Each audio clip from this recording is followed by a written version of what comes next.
Hoje abordaremos o iceberg das teorias de Boruto. O meu nome é Guilherme e eu chamei o Gabriel para falar sobre algumas teorias. Afinal, o Gabriel manja muito de Boruto. A ideia de vídeo iceberg aqui que eu quero explorar é de teorias mais possíveis, ou então de teorias mais conhecidas no início, e teorias menos prováveis, ou então bizarras e menos conhecidas no final. Novamente, eu pondero que nós não abordamos todas as teorias, e sim as mais interessantes, mas pode haver uma continuação. Para elucidar um pouco melhor, aqui no início do iceberg eu coloquei a hipótese do Boruto ou então da Himawari herdar a Kurama, e algumas dessas teorias já foram comprovadas ou então quebradas pelo Boruto Vortex. Já no final eu coloquei coisas que não tem praticamente chance de serem reais, como o do Madara ter reencarnado no Kawaki. Então é isso, espero que vocês gostem e fiquem com o iceberg.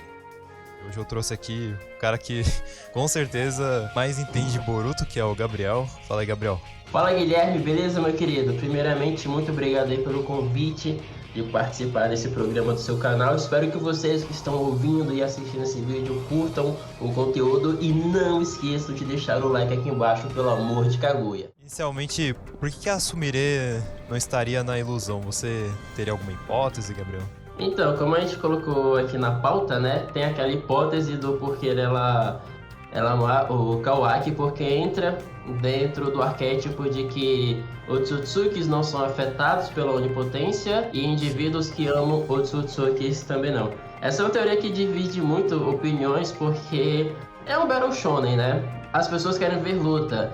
E aí uma personagem, ela é imune ao poder por causa do amor. Ao mesmo tempo, nós temos toda uma situação em volta do Mangekyo Sharingan, que para o bem ou para o mal, todo o poder ali se origina com base no amor. Até porque, muitas das vezes, para você acessar o ódio, você precisa primeiro ter acessado o amor, ou pelo menos ter amado, mas não exatamente ter sido algo recíproco. E aí, né, pode vir o ódio, como foi o caso de alguns Uchihas do passado. Então, nesse caso da Sumire, uma outra hipótese, deixando o amor de lado, seria pelo desejo inconsciente da Ida de ter amigos verdadeiros.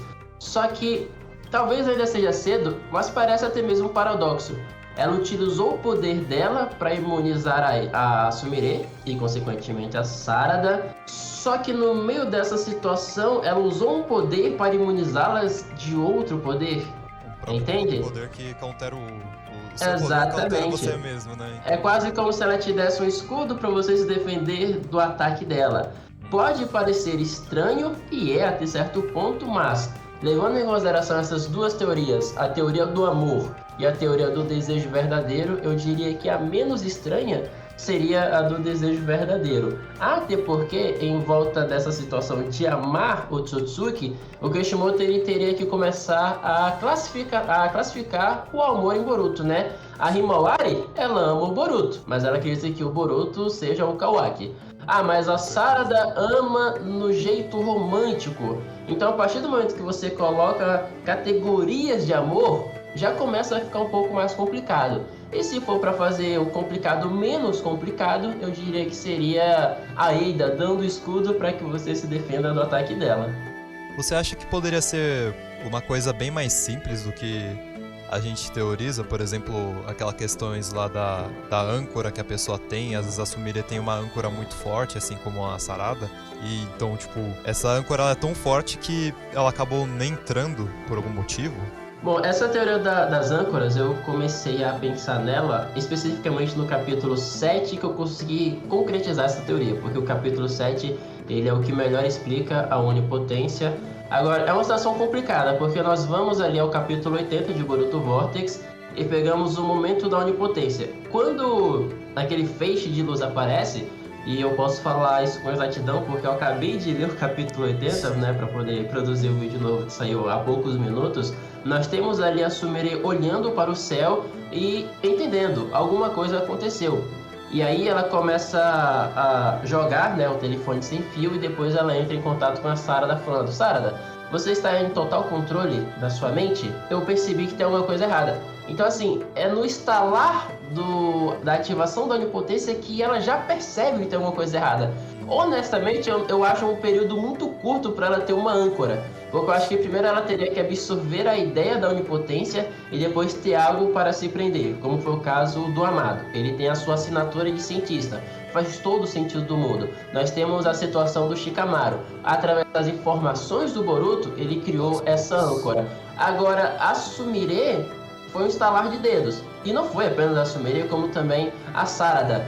Dado o formato do capítulo 80, eu diria que não tem como ser a situação da âncora, porque elas não chegaram a cair na onipotência. Consegue entender? Completamente. Shikamaru e Amado, eles caem na onipotência. Na mente deles, o Boruto é o Kawaki e o Kawaki é o Boruto. Mas, além disso, com novas informações, ou até mesmo informações do passado, como foi o caso do Amado, ele percebe que, apesar das suas memórias se entregarem isso, tem alguma coisa errada. E ainda mais nesse universo ninja, em que a classe Genjutsu é extremamente famosa, eles vão levar em consideração isso e, consequentemente, se prender às suas âncoras, como foi ali o caso do Amado e do Shikamaru. Então eu não acho que essas duas personagens se encaixem na minha teoria das âncoras, dado o formato do capítulo 80. E aí nós acabamos voltando para aquelas duas teorias, ou a teoria do amor, ou a teoria do desejo verdadeiro da Ada. Pelo menos são as duas que eu tenho conhecimento até o momento, e a galera que está nos vendo e nos ouvindo, se souber de alguma outra teoria, fica à vontade para comentar aqui embaixo do vídeo, beleza? Você acha que o Jogan, ele vai ter um foco muito maior, ou então ele vai ser só mais um dojutsu diferenciado, ou então ele poderia ser até uma evolução do Byakugan?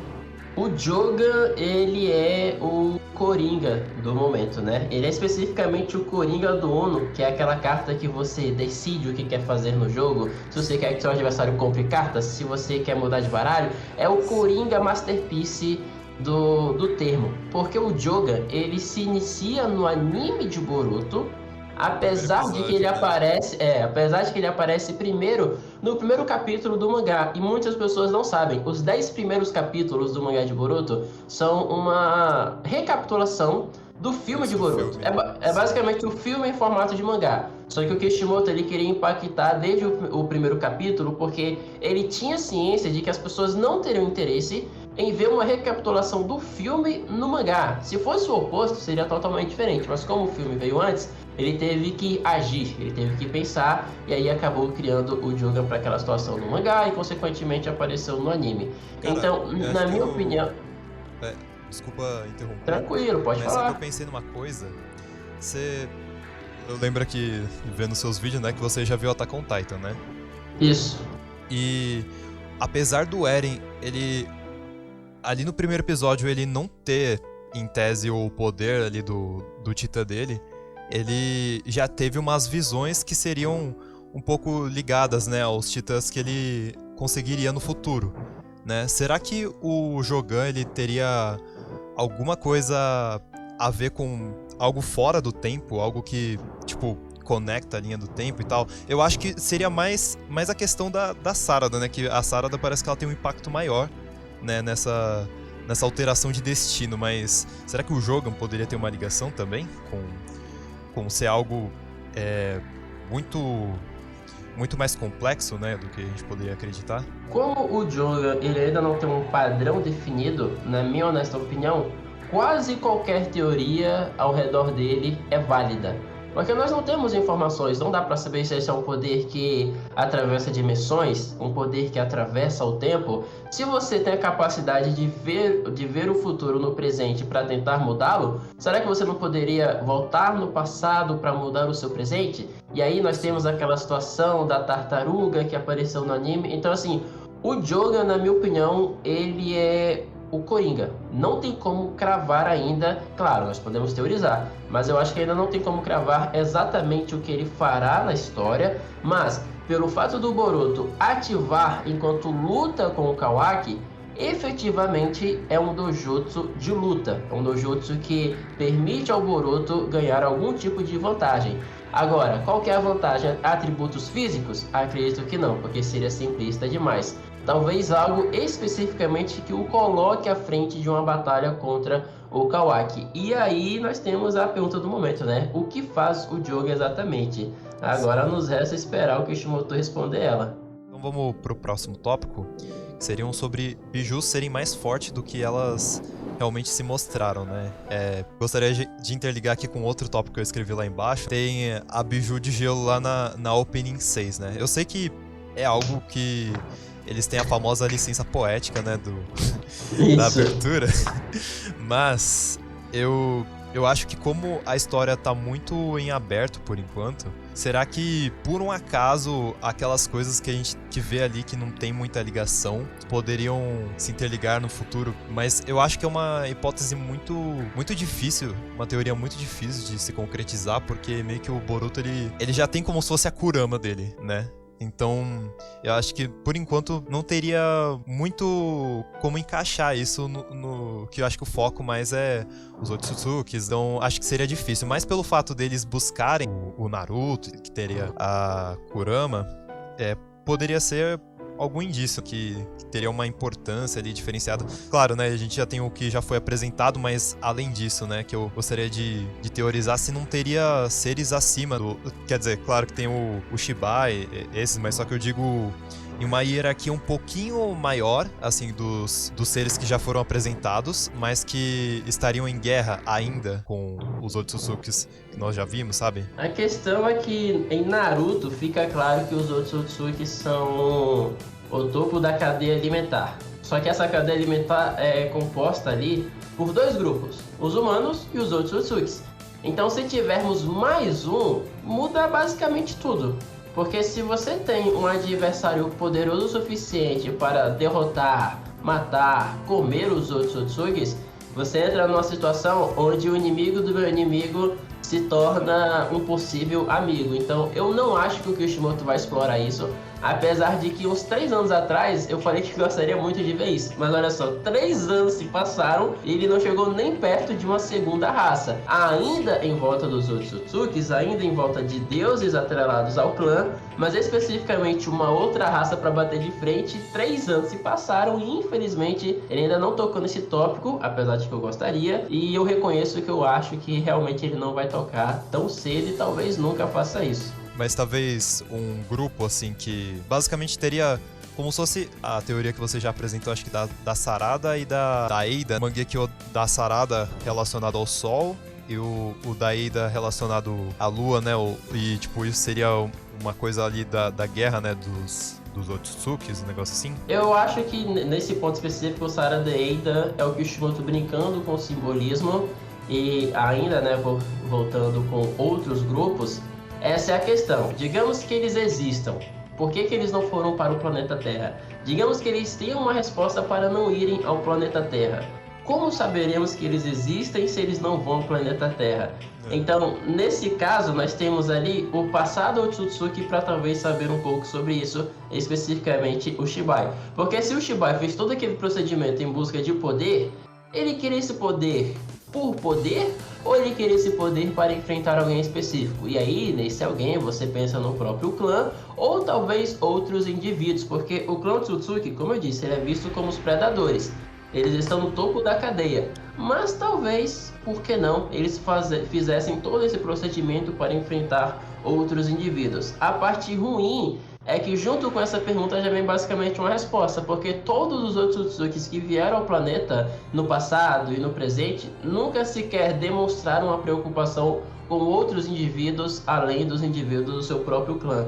Talvez, quiçá, quem pudesse ter feito isso fosse o Momoshiki, mas durante toda a sua estadia no planeta Terra ficou bem claro que ele se via como o maior indivíduo do universo e como se não tivesse nenhuma outra raça perto do clã Otsutsuki, e inclusive alguns Otsutsukis, como o próprio caso do Toneri. Poderia ser só um cara que se acha demais, sabe? Poderia ser um Otsutsuki que se vê muito acima dos outros, apesar que ele não seja, né? Mas eu acho bem improvável também, por mais que eu achei interessante, né? A ideia deles ter grupos e tal. Até porque já tem muita coisa pra desenvolver. Essas questões que nós já falamos, né? Tipo, por que você não caiu na ilusão, né, Sumire? Então acho que realmente ele não apresentaria isso porque não tem muito tempo também, né? Por causa que a gente já ficou muito tempo aqui só nesse primeiro dia, né? Isso. Então, os 13 capítulos se passam no mesmo dia.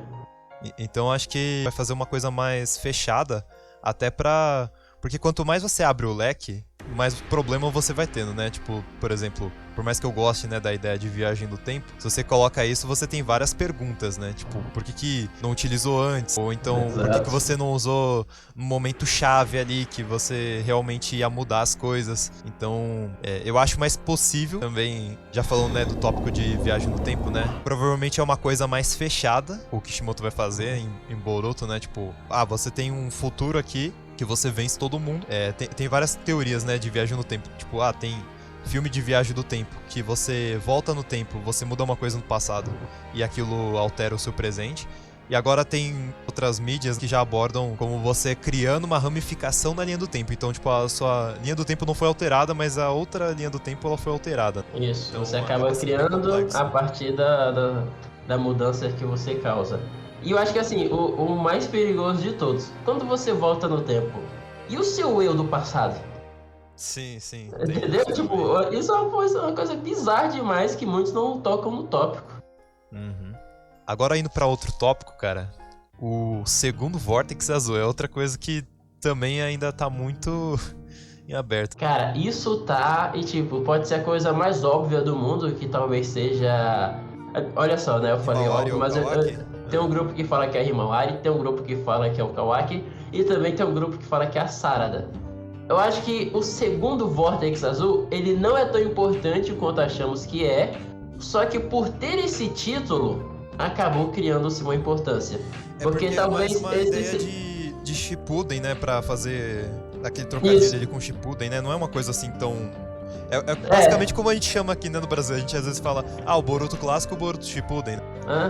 O Shippuden do Boruto, ele é tipo uma coisa boba ali, em relação a Vento, Furacão, Crônicas, e agora o True Vortex, tipo assim, o segundo Vórtex Azul.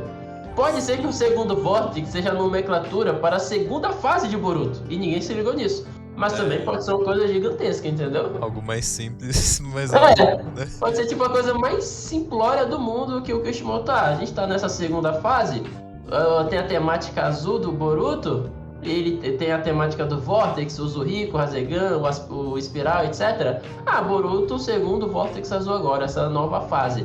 Tipo, Naruto, fase 2. Boruto, True Vortex, segundo Vortex. Aí você fica, caramba, é só isso?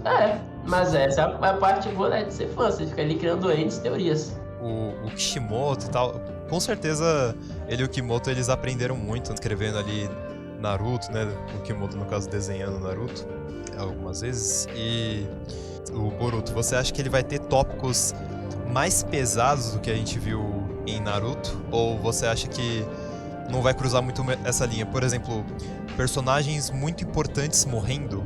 Espero que sim. Eu acho que não tem razão pro Kishimoto não fazer isso. Eu acho que, olha, a gente tá nessa nova fase, né? Ele deixa claro que existe a realidade, o futuro, onde a Sarada morre, o Boruto morre, o mundo acaba.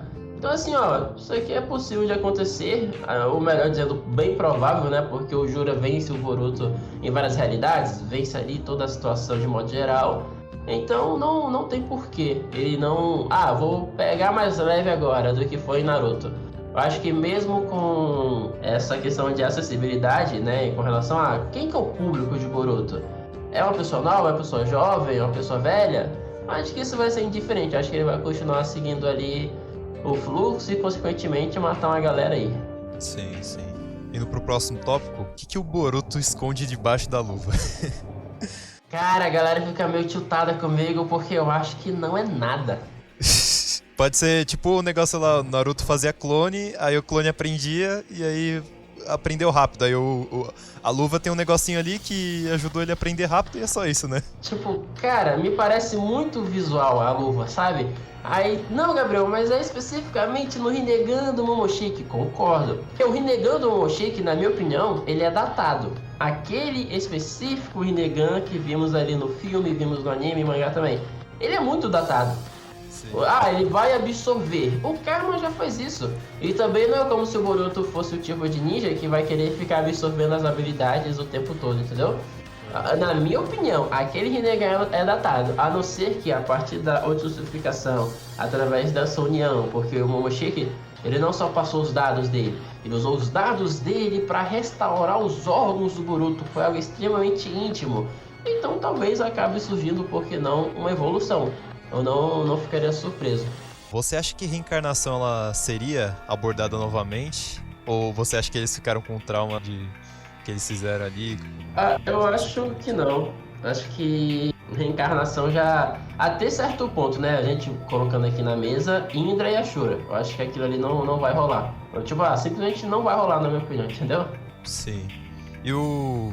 Você acha que o. Como fechou ali, Indra e Ashura, o Naruto e o Sasuke, eles terminaram isso. É uma hipótese bem hipótese, assim, sabe? Que teria alguma diferença pros filhos dele, já que eles terminaram esse ciclo. Eu digo, tipo, uma diferença no Sharingan da Sarada e o Jogan do Boruto. Claro que o Jogan do Boruto a gente entende fora da obra que foi uma questão ali que o Kishimoto acabou esquecendo, né? De colocar o Byakugan. Será que tinha alguma coisa que era colocado no DNA? Os irmãos ali sempre vão ficar lutando, né? O Indra e a Ashura. Mas como eles fecharam esse ciclo, isso mudou? Isso fechou alguma coisa no DNA? Eu acho que é bem provável, mas você acha que você teria uma possibilidade de, tipo, um poder deles ser mais forte por essa questão?